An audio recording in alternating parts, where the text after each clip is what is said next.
All right, by the link in the title, you already know what type of time we on, man.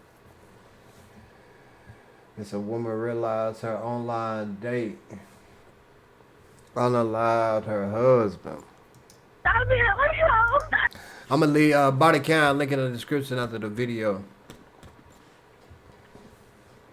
It's gonna be the tease at the beginning that we gonna get into it. Please don't do this to me. We were playing on the Ouija board, and he was talking about how he wants to summon a demon into the house. It's like a light switch. It was the scariest thing I ever saw. When dispatchers in Spokane, Washington answer a 911 call, an urgent cry for help is followed by chaos and screaming on the other end of the line. Police respond to a scene where a man lies naked and stabbed, a woman stands soaked in his blood, and a third person has vanished, leaving behind a trail of questions and the fractured remains of a night gone horribly wrong. The following is based on official police records, and the footage has never been seen before until now. It's just before 6 a.m. on August 13th, 2020, when the call comes in. 911, what are you reporting? Hello? Stop it, let go. What, ma'am? I barely hear you. What's going on there? Please don't do this to me. Ma'am, what is the location?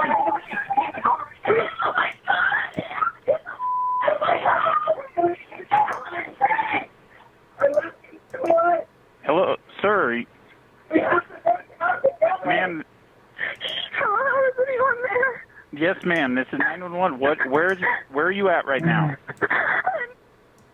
Please, he has died multiple times. He's not breathing well. He's a correctional officer. I can hear his breath through the wounds. Just relax, please, Anthony. I have you. You're okay. Ma'am, you're with him right now? Yes, I'm covering his wounds. Where is the person that stabbed him? He's trying to run away. He ran away?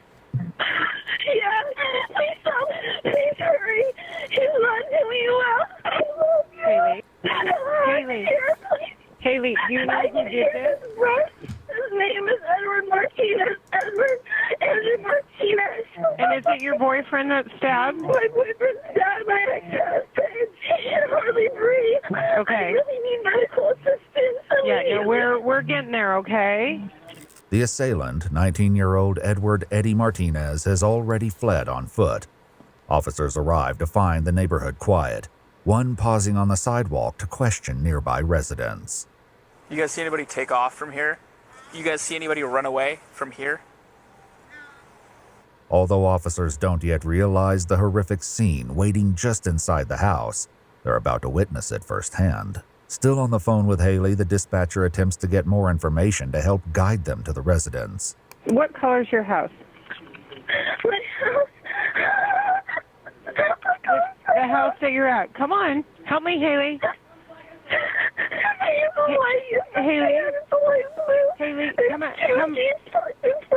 Haley, come out front and make yourself known to officers. You can, because the sooner you come out, the sooner we can help him. Okay, come out front. Just take me to. I'll be right back. I'll be right back. I'll be right back. I'll be right back. Come on out. Who else is in here? Making my dog sleep. Who else is in here? Where's our victim at? Dog's friendly? Hi, dog. Hi, puppy. No, it's okay. Where's he at? Dogs, come here. He's in here. That's him. Keep that door open. Get that door open so orders can come in. Spokane police, Spokane police. Anybody else in here, man? Yes. Yeah, we need max supplies now. 25-year-old Anthony lies nude on the bedroom floor, drenched in blood and barely clinging to life. Oh, we need chest seals, bro. In the back! Medics in now, please. He's still alive, but... Hey, partner, Spokane police. I got a faint pulse still, but... Got it? Now, 30s. Several. Paramedics rush to Anthony's aid, but with little room to work, they quickly ready a gurney to move him outside. Meanwhile, an officer attempts to get critical information from Haley about the missing suspect. Okay, quickly. I know this is traumatic, and I'm gonna have a bunch of questions. Yes, it's all right? okay. We got to start with the very basic. He's not from here. He doesn't know the area very well. His name is Edward Andrew Martinez. He's from Sacramento, California. Okay. Where was he last seen? He was begging me to come out with him. I was in the bedroom holding him. Come out where? He begged me to take him somewhere. He didn't grab the cars. He begged me to drive him somewhere. Where did he go? I don't know. The only place he knows is J&K Liquor Up. Last time you saw him, what was he wearing? He was wearing blue denim shorts, and he was wearing dark blue loafers, and he was wearing a t-shirt. I don't remember what color it was. You don't remember? No, I only saw his bottom half. I was letting him to get out. Paramedics attempt to control Anthony's bleeding, but with countless stab wounds ravaging his body, their efforts are quickly overwhelmed. Where's he stabbed at? Everywhere? Everywhere. Upper torso, a couple on the back. Let's go. Do we have one more sticker? Got an uncovered stab wound upper right. Yeah. You want to start compression? Yeah, we're going to start protecting. We're going to work in here. We're just going to go. That's it. Let's go. Do you need another sticker? Does it matter at this point? If you have one, yeah, hell yeah. Leaking big time. We're going to need one. You just want to leave us with every sticker you got. That'd be great. The officer continues pressing Haley for details about the suspect, and soon learns the three share a far more tangled relationship than he could have ever imagined. How do you know him?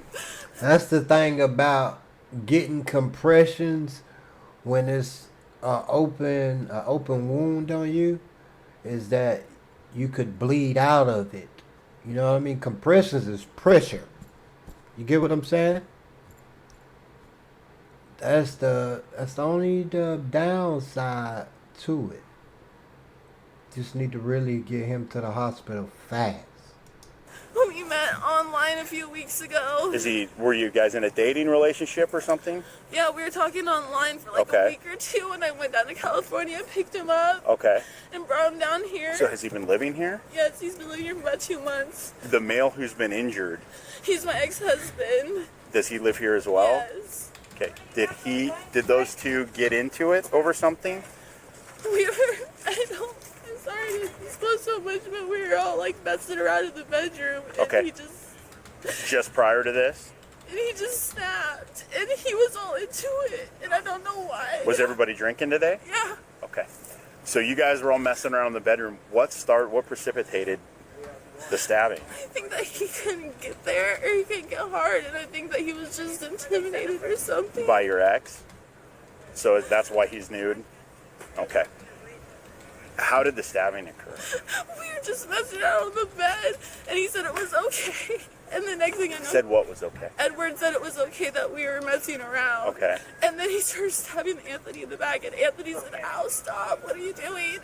And I just jumped off the bed. He just kept going out, and Anthony around the bedroom trying to get away. Okay. He just kept Okay, so he was trying to flee while they were in there? Are you injured? No, I'm not. I told him I was, so he'd leave.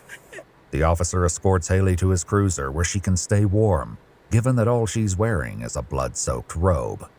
The front seat affords her a clear view of paramedics fighting to save Anthony.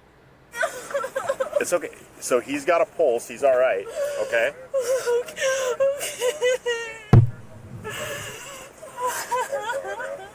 Haley, I need you to listen to me, all right? We need to think real hard where he would have gone. He really doesn't know anything down here. We go to the dispensary, or we go to the... Does he have any friends here? No. Okay. He's literally got no one here.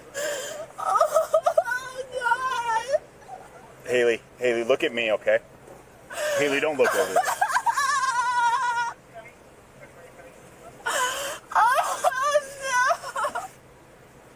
Anthony is loaded into the ambulance, which makes its way to a nearby hospital. He didn't deserve this. Okay. If I would have known he was an any teacher, I wouldn't have let any of this happen. No, I understand. Officers secure the house with police tape and begin searching the vehicles in the driveway Having in the case open Eddie may have hidden inside. relationship. During their search, they discover a uniform, which Haley clarifies belongs to Anthony, who works as a correctional officer. Afterward, the officers shared grim remarks about the severity of Anthony's injuries. There was a lot of Singer sewing machine. I was looking at his front. Did all that because he couldn't get up. Sliced open. Man. chest, stomach, Like and that. then rolled him over. Like it looked And he had like just 4 more on his back. I'd say he's Yeah. upwards of 20-ish stab wounds. Well, they were in the middle of having intercourse, Pretty decent. and so they were all kind of intermingled with that. But suspect started stabbing the victim in the back, and then they started running around, suspect chasing, and then it was, yeah. As they continue, one officer shares the reason for their delayed entry into the house. When Macbeth and I pulled up, we're looking around like there's no screaming, there's no sound of anything going on. That sounded kind of weird when you guys were like. And I was like, are we sure it's... And then she finally came out and I was like, yeah, we're at the right house. Was he conscious? The victim? I wouldn't say conscious, but he taking some gasping breaths and he would move every once in a while. That's called agonal breathing. That's not good. He pulls down to like low 40s when they picked him up and carried him out on the I don't know about Some of her. that, like thick children. We gonna see though. Well, but yeah. He had bubbles come out of his armpit. Yeah, that's bad. Material bleeding. I've never seen so many chest seals on one person. Haley provides officers with a photo of Eddie to help them as they organize a search. Still, her greatest concern is for Anthony, fearing that any hope of saving him is already gone. Well, I'm not trying to give you false hope, but I'll tell you too, if he was expired, that ambulance would have never left this location. So he was alive when he left here. I feel so incredibly guilty. I don't even have a stab wound. Like, I didn't even protect them, you know? That's what sounds like it happened really fast. Did I? Okay. Didn't even know. A canine tracker and drone operator work together to scour the neighborhood, hoping that Eddie may still be somewhere nearby, but there's no trace of him until 7:13 a.m. when Sacramento dispatchers contact Spokane police. Crime check, what are you reporting? Hi, my name's Katie. I'm a dispatcher with Sacramento Police Dispatch. I've got a caller on the other line whose son called them from Spokane, Washington, saying he was running for his life. Is this the correct phone number? He's in Spokane, yeah. Yeah, okay, let me bring her on. Okay, ma'am, you're connected with Spokane Police. Go ahead. How long ago did your son call you? At 7:08. So about 5-7 minutes ago. And he said he was running for his life. Did he say where he was at? That's what he told us, and he said he's at the 1500 block of Wesley Avenue there in Spokane, Washington. There's a park near there, and he was walking in there, running in an alley, and saw some stranger and asked if he could use the phone. Okay. Their phone. Any reason why he didn't call 911 himself? Yeah. What's his first name? His first name is Edward. Edward? Let me see if we've got any calls from an Edward. One sec. No, it doesn't look like it. Seems odd that he wouldn't call 911 and just call family in another state. Did he say exactly what was going on? He just said that he was running for his life. Following the tip on his location, Eddie was quickly found and arrested without incident, which was relayed over the radio to the canine search unit. Yo! Sweet. Attaboy. Surprised that went peacefully. Well, thanks, Mom, for calling. Right? Yeah. Heck yeah. Eddie is taken to the police station for an Yeah, I want to hear what Eddie where got to say, detectives man. will soon try to unravel how a seemingly consensual encounter erupted into a violent bloodbath. As he waits for the interview to begin, his unsettled voice fills the empty room.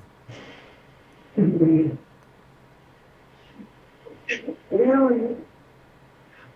just want to see the alien. So would you give me really everything will be fine? And she's still working on not me. Doesn't mean I should have taken his life. He's tired of being a landlord. Tired of it. It's more. Hey, Eddie? Edward? When do you prefer to go back? Eddie. Eddie? My name is Brian Sesnick. I'm a detective with the police department. It's Detective Doug Strosall. They tell you this room is recorded, audio and video recorded. Obviously, it's He was jealous. These two my crazy empty thoughts. Well, the reason I'm here is obviously to find out what happened. That's my job. My hope is that I can just talk to you and tell me whatever you want. I'm just here to get facts. The detective reads and explains his Miranda rights before continuing. With these rights in mind, do you wish to answer my questions? Is it alright if I have a lawyer present? You would like a lawyer? Yes. It is. Though it seems the interview is over before it begins, what the detective shares next changes everything. So what's going to happen? We're going to have someone come in here. We're seeking a search warrant to get photographs, buccal swabs, which is your DNA. They'll be in here. When that's done, you're going to be booked into jail. You're going to be charged with first-degree murder. Okay? He's dead. He is dead. You killed him.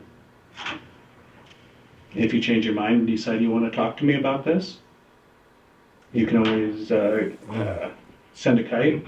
Yeah, I don't need a lawyer. Forget that. I know what I did, and I'm not going to deny it. Eddie has read his rights once more before questioning begins. So before we go into everything, I just want to ask, why did you say you wanted an attorney and then decide to talk? Is it because you didn't think he was dead? I mean, what? No, it's just, I don't know, thinking too much about it. Thinking too much about it. I've been thinking about too much lately, and it's... I get it. You can talk to me. What's going on with your life?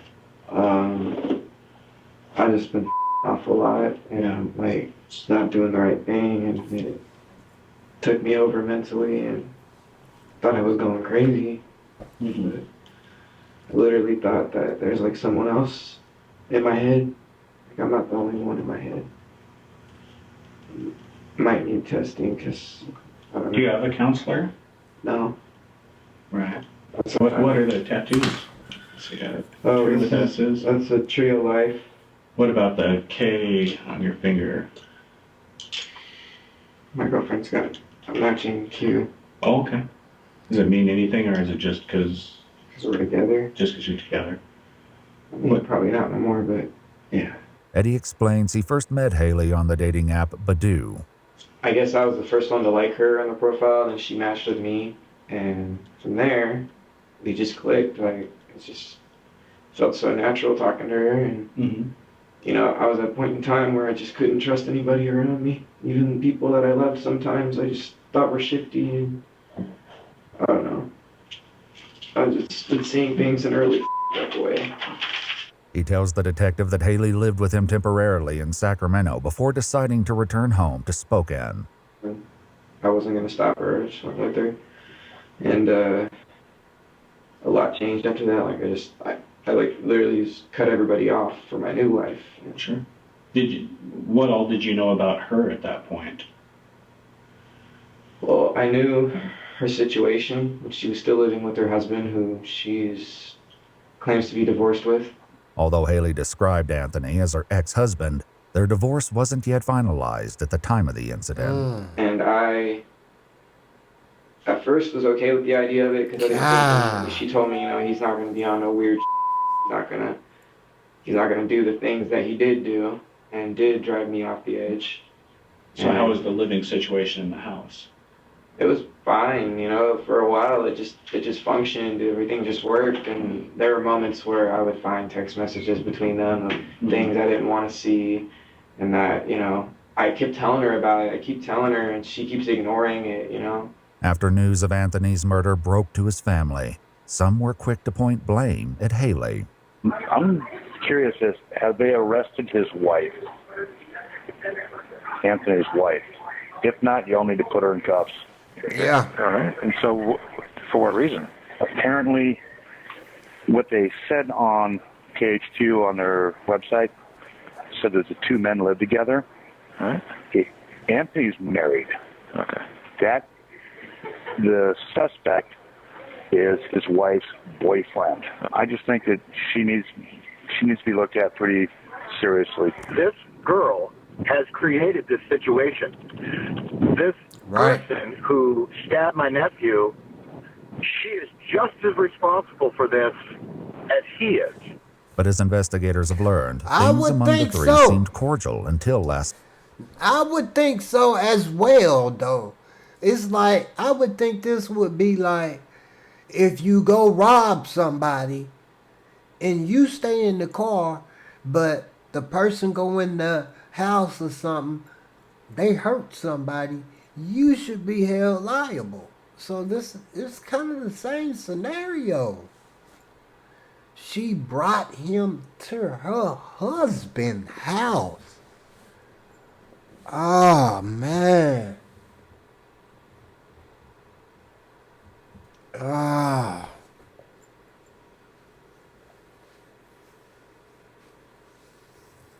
Night, when, according to Eddie, everything shifted after they began partying and playing an unusual game. We started taking shots of gin. How many shots did y'all take? I mean, did you polish off a bottle or just take a couple?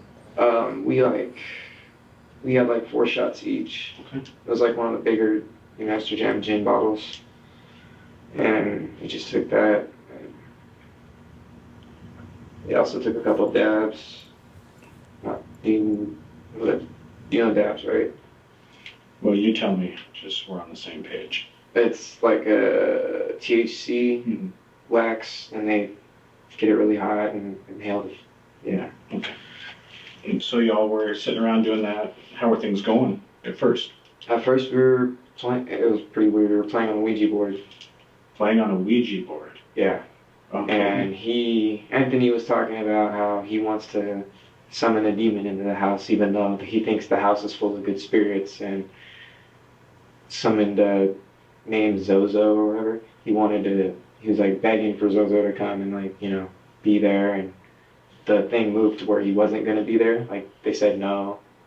And I asked it a couple things and got some interesting answers. After attempting a demonic summoning through the Ouija board, they turned on some music, and sometime after midnight, Eddie says that Haley came to him with a proposition. Haley comes on to me, wants me to have sex with her, right in front of him. And he's sitting like right there, like on the corner, at that distance from the bed. And so whose room are you in now? We're in ours, and he's just in there. However, Eddie's version of what happened doesn't quite align with what Haley told an officer at the crime scene. She pulled the D. Got too up tonight and just lost it or what. And he wasn't doing anything besides smoking weed and drinking gin? No. Okay. And it was their plan. Like, I went in on it, because I didn't even, So, do he and Anthony get along?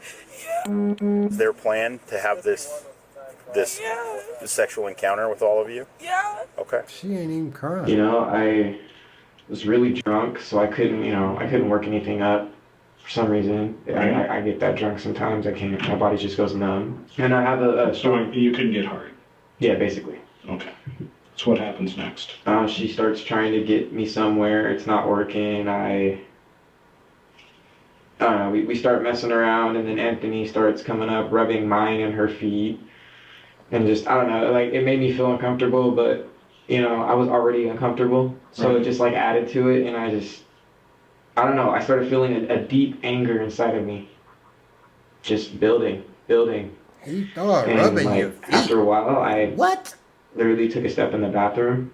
The light wasn't on. And all I can think in my head, as soon as I walk in that bathroom, is literally I went to find a knife and then lost it. Eddie then left the bathroom and retrieved a small folding knife from the living room mantel above the fireplace. And then obviously you went back to the bedroom. Right. And did you say anything to them? No. I actually kind of did this pretty sneaky. And that's what I feel bad about, is I was pretty sadistic about it. I took the knife and I literally hid it between my ass cheeks. So no one would see me walking in. You were completely naked at this point? Yeah. Okay.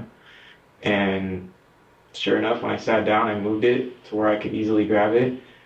And then I said, well, since you guys are doing this right here, you might as well change the view, And I got him to turn around where Anthony's back was facing me. So how were they when you walked in?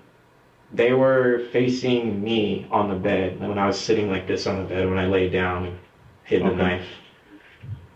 And then I picked up my phone and... Not my phone, I picked up her phone. Because they said turn a light on. And I turned the light on and used that as a distraction. The light on the phone? Mm-hmm. And I just did what I never thought I would do. Ever. It was when I came back in the room taking a piss. Mm-hmm. And I see him now telling me to join in, knowing that I'm not going to. Mm-hmm. And I don't know what it was, but just seeing that and thinking about like just everything else adding up, I felt like nothing mattered. And like literally, I said, F it. And I feel bad about it now. Like I feel remorse now. I genuinely miss Anthony because he was an alright friend. I don't know what drove me to take his life. I couldn't stop. Because I used to go hunting. Mm-hmm. So I know the feeling of taking life. I used, like, whenever we get a deer, the dog would go fetch it and it wasn't quite dead. When you shoot it with a shotgun, brings it back. I had to snap the necks of them, and that actually gave me a rush. It was pretty gnarly. I haven't gone hunting in so long. Did this give you a rush while you were doing it? It was like very short-lived because when I stabbed it, I literally, I had no idea. I just lost control and I gained it all back, but that's when it was too late. At the scene, Haley described what happened just as Eddie began his vicious assault on Anthony. And he was telling Aaron, then he was telling Eddie to stop, that he was hurt, that he's really hurt. And how many times do you think he stabbed him? Oh God, so much. Probably before I thought he was like punching him out first. It was probably 15, 16 times between the back and the chest. I could literally hear each of the holes like gasping for breath in his lungs. Like, y'all let me know if y'all think she crying. Cause I really don't think she crying, man. I don't see no tears, nothing. How big is the knife? probably about 4 inches. It was a utility silver knife. It was kind of boxy. Was it like a 4-inch long blade? Yeah. The folding utility knife was recovered at the crime scene, its blade and handle stained with Anthony's blood. Did you say anything to him? No. Well, I think I said some words. I actually think he's telling the truth. Words. It was probably just anger. What did he say? First thing he said was, "Please stop. We can talk about this." What about Haley? What was she doing? She just kept saying, "You're scaring me. You're scaring me." It's just like a light switch. Okay. That was the scariest thing I ever saw. Okay. And he put me on the bed. He said, "You're gonna go. We're gonna go." I'm like, "No. Why If do that?" say that again. He pinned me on the bed and said, "We're gonna go," and I said, "No." The 911 call captured Eddie's desperate plea alongside Haley's frantic response.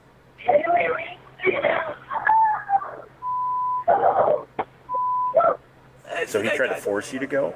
Was he holding you at knife point when that happened? No, he threw it on the bed. He didn't have the knife. No, he threw it on the bed. And he said, "He can't do this to me." And I said, "I got to." And I jumped down off the bed, away from his grasp, and started grabbing Anthony. And he started getting dressed.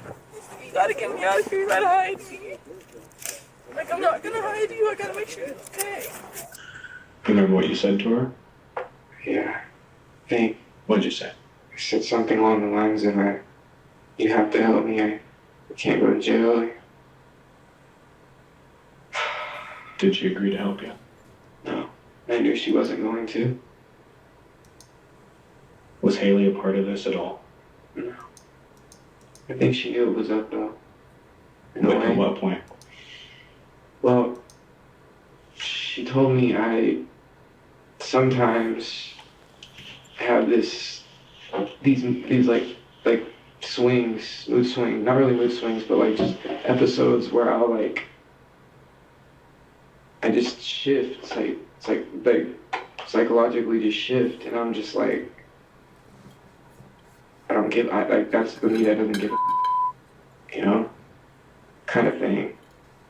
And she can tell like when I'm being sadistic, just in like the way I talk and the things that I say, as opposed to how I normally talk.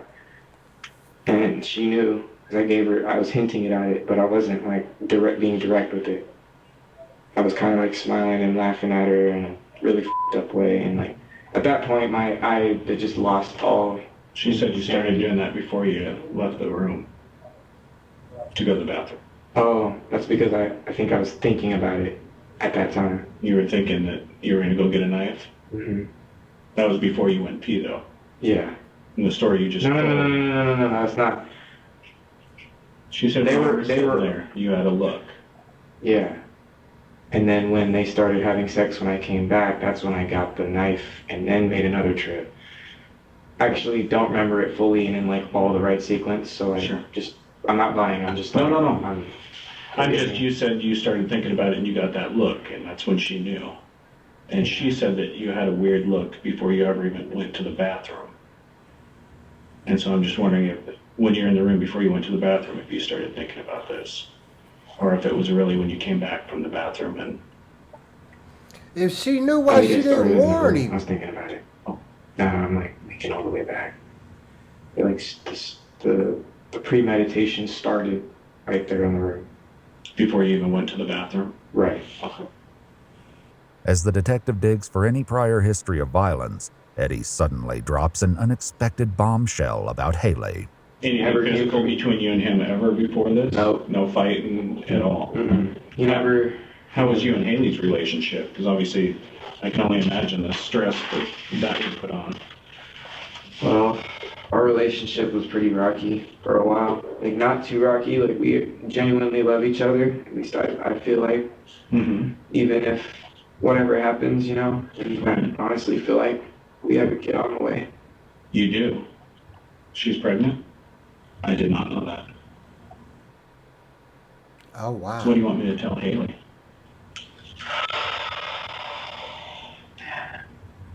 It's just a lot.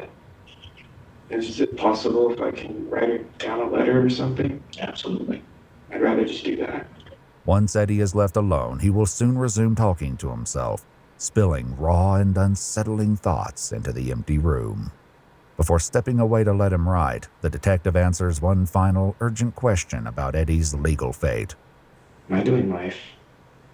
I can't answer that. I can tell you I have been doing this a long time, and with the exception of like third strike cases, I have not had a life case. Really? Yes. I literally thought like if you kill someone, you do life. Like I thought it was that serious. You would think so, but no, it's not how our criminal justice system works. So. After assuring Eddie that Haley will receive his letter, the detective leaves him alone to write. As he begins, he breaks down, consumed by the lasting consequences of his actions. I'm not gonna see you for a while. I'm supposed to be a dad. I'll never love you again. I really hope I'm out of here in 9 months. I don't want the same thing I had to go through. Why did I follow my dad's footsteps? Finished with his letter, someone returns to collect the pen. Once again left with only his thoughts, Eddie considers his plans for the future and reflects on a horrifying night that will haunt him forever. I do the time I get out. I try to go back for her. Her system's weird now. I can actually... That's very easily. I'm crying most of my fluids out. I gotta stop crying. Got that sound like a... Just gotta play it smooth all the way through. Eventually, finally, yeah, I killed a man. Stabbed him like 8 times. He was raping my girlfriend. He got her drunk so he could rape her. To me, too. Thinking I was just gonna let it happen.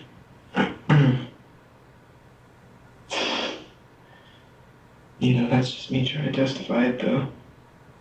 I know what I did was wrong. I have blood on my hands. Like, literally. But, at least in my own head, I know what I felt like I did what was right. It's just, I can't bring myself to think that was right. I could beat his ass. That's what I should have done. So it even have been a situation if I just beat the out of him. What the? Why? Why did you push yourself so far? You bottle up all your emotion. It wasn't worth it. It didn't have to stab him. I wonder if I can find out more about this law system. Try to get out early on good behavior or something. So I'll do whatever it takes. I just need to get back home to my lady and my child. That's all I want. I'm coming back home to you, baby. I'm coming back home. Yeah, he thought it was good vibes I was sending out, but really, he took my vibes and killed them. And then I did the same. 25-year-old Anthony Brine suffered from a total of 20 separate stab wounds, including 14 to the chest and abdomen, 5 to the back, and 1 to the right arm. After investigators executed a search warrant to collect photographs, DNA, and his clothing, 19-year-old Edward Eddie Martinez was taken to jail. He was formally charged with first-degree premeditated murder and, following a trial in April 2023, was found guilty and sentenced to 27 years in prison. Although he filed an appeal in February 2025, the Court of Appeals upheld both his conviction